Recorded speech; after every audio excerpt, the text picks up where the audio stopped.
I'm here with Estelle from Midwinter. It's Sunday morning, so we've got a quick bit of time available for a chat before the doors open. So Estelle, give us the quick lowdown on you and your business. Right, so I'm Estelle. I run Midwinter Yarns. We are specialised in bringing in yarns from the Scandinavian countries and also a little bit else besides, which I'll tell you about.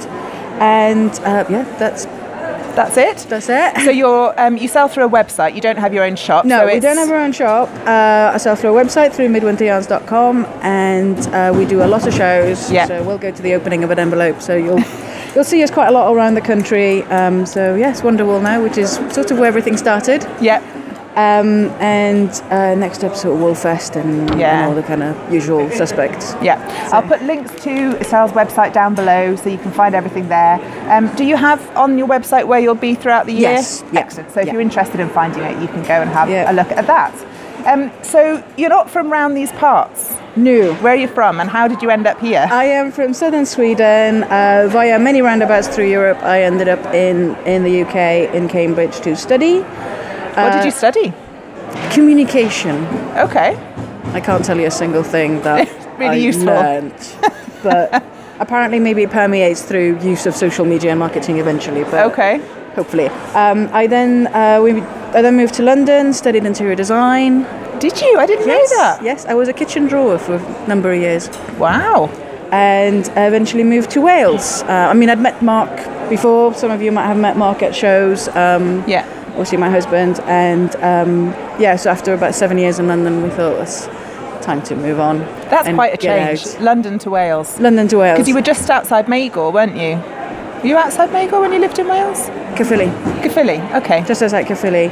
And so I'd started sort of dabbling in hand dyeing already in London. And we used to come to Wonderwool, obviously, because we came there to see family. So this was one of the first shows, proper wool shows I went to. And sort of started realising that though there's this has changed now. This is a bit different now, but about 5-6 years back, hand dyes, lovely colours, lovely techniques. However, all of the yarn came from pretty much 2 companies at the time. Okay.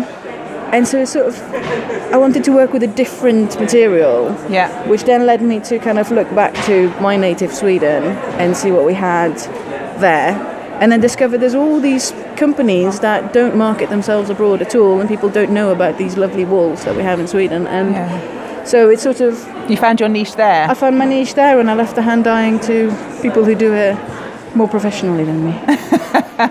But there is a bit more of an up-and-coming thing, you know, the new fashion for yoke jumpers and things like that. Mm-hmm. People are starting to look for woollier yarns, more suited to colour work. So that's great for you. Yes, no, that's fantastic for us. I mean, it's also, there is a big difference between, depending on which shows we go. I mean, already the shows will have very specific characters. Yeah. You can always spot the kind of, there's a trend, but it won't be the whole country. It'll be, there's a lot of colour work, say, up in Edinburgh and Perth. Yeah.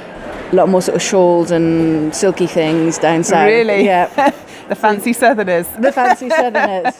No, it's also good to forget the fancy southerners generally don't need the big woolly sweaters. I mean, this is a chunky bit of colour work, bit of Icelandic in our new Blåna yarn, which is from Norway. Okay. And that's, you don't really need that on the tube. So no, not so much. No. Oh, that's fair enough. Yeah. Excellent. So what are the main differences that you've spotted between knitters in the UK and knitters in Sweden? Is it just the types of garments and the weights of wool, or is the tradition different? The tradition is different for starters. In Sweden, you've got to bear in mind, I've not lived in Sweden for over 20 years, so things may be different now. So if any Swedes are watching, if you think I'm talking rubbish, sorry. Leave us a comment, a nice one. One of the things I loved growing up in Sweden is that we had in school, everybody spends half the year doing textiles and half the year doing woodwork. That's boys and girls. Yeah. So everyone has a sort of grounding in textile. Pretty much most people will know what to do with a pair of needles and a ball of yarn. So it's taught in schools as standard? It's taught in school as standard. Oh, that's fantastic. So it's less of a niche hobby. It's less of a, it's only old ladies that knit. That approach, there's a lot less of. It's just standard what people do? Yeah. Okay. So there's partly that. So more people have an understanding of knitting. And I think the other big difference for me is the approach to natural materials, natural fibres. Right. Because in Sweden it's rather unusual that you'd go for the acrylics first. And most people, when they think of knitting, they think of wool, and they think of proper wool. So I think that's. But then again, like I was saying earlier with the shows, you see the difference, because now that we've moved to Scotland, there's a lot more of the kind of what we call, proper wool that smells of sheep. Yeah. People use that a lot more, because it's not just because, I guess there's traditions, the farewell traditions, the Shetland traditions, but also just the use, because people knit to keep warm. Yeah, you just need to. You need to, and you need stuff that's going to wear. Yeah, and will last. Whereas further down south, partly there's not the same need for warm clothing. People knit more accessories because there's not the same need to sort of keep it, wear it to keep warm, but it's more of a hobby, and then you can be a bit more fancy with the materials and a bit more. So then they're less working everyday. They're less working everyday clothes. Items and more for fun. Yeah. Oh, that's interesting. I'd never thought of that. But yes, so do you not venture down south terribly far? Because you don't sell, Well, we do have things that do sell further down south. One of the things that sells a lot is the linen. Ah, obviously, because that is very much our cool yarn. Yeah. I'm going to hold that up close so they can see. Yes. Look at that. So it's 100% linen in a lace? It's a sort of heavy lace to light fingering. Like, the thing with linen is it behaves very differently from wool. So the kind of fabric you're going to get is quite hard to gauge, say that this is a 4-ply. But right. And this is really great, particularly for shawls, because if you like doing lace work, lovely thing about linen, it's got no bounce in it whatsoever. Okay. So you block it once, and it stays. That's what I was wondering. It stays put, does it? It absolutely stays put. It's lovely to put beads onto. Yeah. And and it's just, obviously it wears the same as linen fabric. The more you wear it, the more you bash it about, the softer it's going to get. Because some people, when they pick the hank, go, "Ooh, it's a bit." I remember feeling your husband's scarf that you knit him, and because I bought some linen from you last year that I'm making a summer top out of. Not that I finished, but I'm working on it. And I sort of said the same thing, and you said, "Well, come and feel this scarf on my husband." Yeah. And it really does soften up beautifully. Yeah. Oh, that's great. So that's a good seller, is it? That is a very good seller, because it's great for shawls and things, but also if you hold it double, if you want to do something that you can actually wear as a top without having to put anything underneath. Yeah. If you double it up, it just knits up as a DK. Oh, okay. And that's a really useful, and it's got a lovely drape, and it's just in the summer. Cotton's great in the summer, but this stays cooler against the skin than what cotton, because cotton can still be a bit fuzzy. If you knit a whole garment out of it, is it similarly heavy as a cotton? Because a whole cotton garment, you really feel like you're wearing it. No, it's not too bad. I think the sort of weight almost comes from the drape of it. You do feel it kind of hanging off you, but in a nice way. It's got movement rather than weight. Yeah. Oh, fantastic. Yes. So that's definitely one for the warmer season. Yeah, and that's Lithuanian. That's Lithuanian linen, yes. Yeah. The reason that's sort of stretching the idea of Scandinavian is you find that a lot of the linen. linen is used very much in Sweden and Denmark and Norway. But it tends to come from the Baltic states, so we've sort of skipped a level. It's not far. It's not far at all. It's not far. And also, tell us about, you've got some of your own yarn. We do have some of our own yarn. This is the black and blue Welsh wool. Show them the label, because it's got the dragon on it. See? Now that dragon, that's interesting, because I found out I copied that from a vintage label. And it turns out this used to be the Welsh wool mark. There used to be a specific Welsh wool mark, and that was that dragon. Oh, that's fantastic. So, and because it is obviously 100% Welsh. So this comes from a single flock up in Conwy. Yeah. And it's white blue-faced Leicesters and black blue-faced Leicesters. Okay. And they're spun in Cornwall, and it comes back to us. So this is the natural colour. It comes in a sort of mild grey, and then I have actually gone back to doing a little bit of hand dyeing. Yeah, I was going to say earlier. So it does come in a range of hand dyed colours. And that one is Jamie. After Jamie Fraser. She might love Outlander a bit. But yeah, this is a lovely DK weight, and some of this is knitted up. Is that? No, that's not it. That's also something pretty light. I don't know if we can swing it around. Or my glamorous assistant will. Oh, you've got to have a glamorous assistant handing you a torso. Now this is the Arboreal sweater, which is everywhere. Jennifer Steingass, I want to say. Yes, it is indeed. It's beautiful, and it's got the heathery watercolour effect that you want from classic colourwork. That's gorgeous. It's really knit up. Oh, and I mean, it is and really a contrast soft. cuff. I love a contrast cuff. That's fabulous. So that is, I mean, we are very, very proud of. Yes. And I understand you've only got a bit at the show, and you're waiting for more. We're waiting for more. There's more. It's being finished off at the moment, so it should be here within weeks. Some of that's mine. I placed a pre-order, and I messaged her about it. Yep. Because I have needs.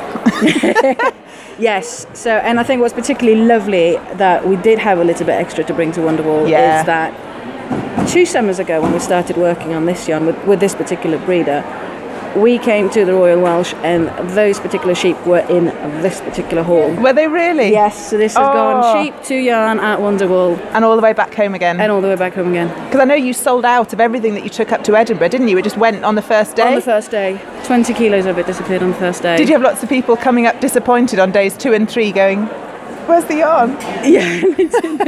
It was actually one of the Edinburgh organisers had the last 3 hanks because they were in the green, and she was like, yes, I'll have that, please. They are gorgeous, to be fair. I mean, I am knitting with it at the moment. Oh, is that what's on your needles? Come show us. What's on my needles. It's a cardigan. So this is, the grey is from last year's batch because I had a little bit left of that.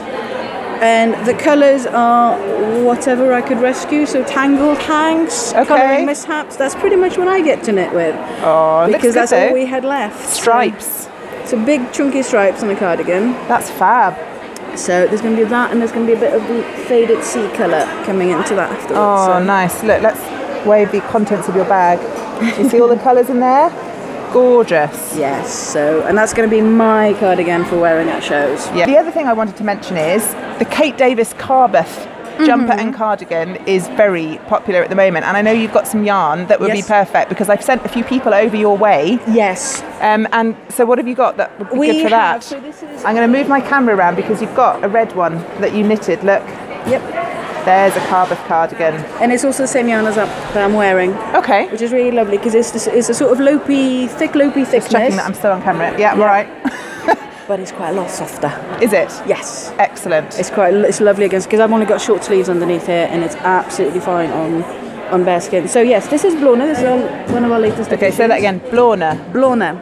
Right. Now, can I tell you a pet peeve of mine? Go on then. Because I have a channel to do it on. Do it. Right, when people try and make marketing people try and make things look more Scandinavian, they will go and pepper it with little dots and little rings and things. That changes the letter. I see. It has a completely different sound. Okay. So you're just making mush of words. So yes, so an A with a little circle on top is an O. An O. Blorna. So that's a chunky. That is a chunky Norwegian wool. What's the fibre? That is pure Norwegian wool from a sheep called a Pels sow. Okay. So there's a particular breed too. It's quite a popular breed in Norway. And it's from Hillesvåg, who are a historic mill. So they're like an eco-museum. It's a bit like New Lanark in Scotland. Yeah. That sort of old traditional mill that you can actually visit as a museum. And yeah, we just brought that in. It's weirdly enough for a Scandinavian company. That's our first Norwegian yarn that we've had. So really, really pleased to actually complete that. I've got a Carbeth's worth that I bought in Edinburgh. I knit a tension square and that's it. Yeah. And then it became 26 degrees Celsius. But I'm going to knit it regardless. Well, thank you very much for sparing me some time. I know it's busy. I think the show is actually open now. I can see people purchasing. Yes. So, check down below for all of the details. And thank you very much for giving me some time. You're very welcome. See you soon. Thank you. See you soon. Okay. Memory space on my mobile phone is at an absolute premium at the moment, but I couldn't not take a little video of my lunch.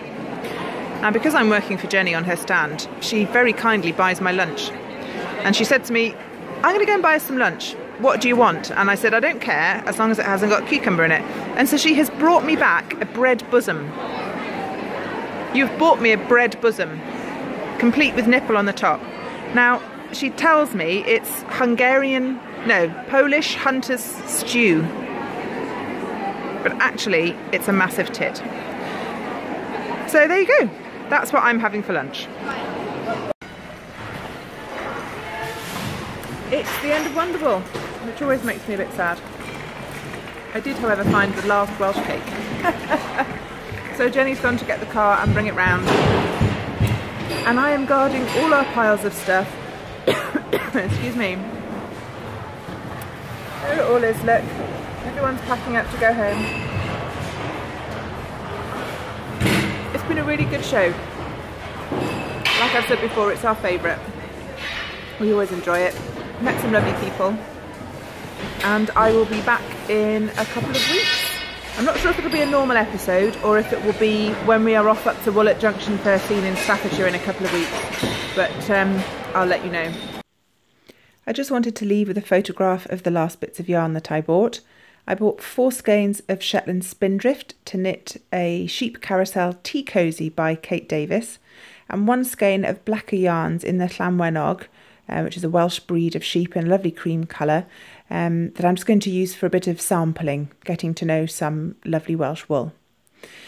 I was also given 6 skeins of Scylfing DK by the lovely Carthen Rack of Triskelion yarns in the colourway Cofgodas, and that was my my thank you payment for helping him set up his stand at Edinburgh Yarn Festival back in March. So 6 skeins of wool for free. Absolutely thrilled with that.